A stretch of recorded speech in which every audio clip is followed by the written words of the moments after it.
Jonathan Lemire, you're writing about this morning, that pivot to Asia, that pivot that the president wanted to make over a year ago. He talked about it on the campaign trail. Now he just walked out of that Samsung plant in South Korea on his way to Seoul. He'll spend a couple of days in South Korea, a couple of days in Japan.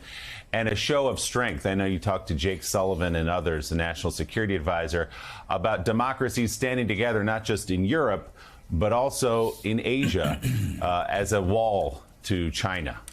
Yeah, U.S. officials, the Biden administration believes that the relationship with China remains the defining one, not just for his term, but for this century. They just simply haven't been able to get there yet. And this trip, which just began a few hours ago, is hoping to accomplish a lot, certainly first on these economic issues and supply chain issues. That's what the president is focusing on today. In the Samsung plant, he's unveiling a new economic plan for the region. Critics say it's a little short on specifics, but that is goal number one. But there's obviously a few other things shadowing this trip. Of course, the war in Ukraine, the president there to thank Japan and Korea for their support in the effort.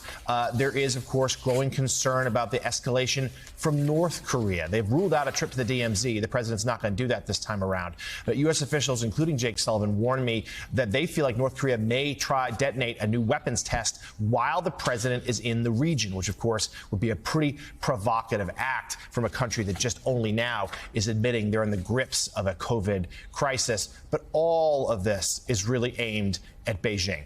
And the president is trying to stand with China and Korea, both who have real concerns about China's escalation in the region, their growing influence there, eyeing Taiwan, eyeing its power. And they're trying to show solidarity here to say this, and then they'll also meet with the leaders in India and Australia before the visit is out to say, look, that the democracies in the region will stand up to the growing power of the autocracy in China, a nation, of course, that right now has had a tough year with COVID and with its mistake in supporting, at least to some degree, Russia's invasion. That's what U.S. officials believe. The president's got a lot he wants to accomplish this week.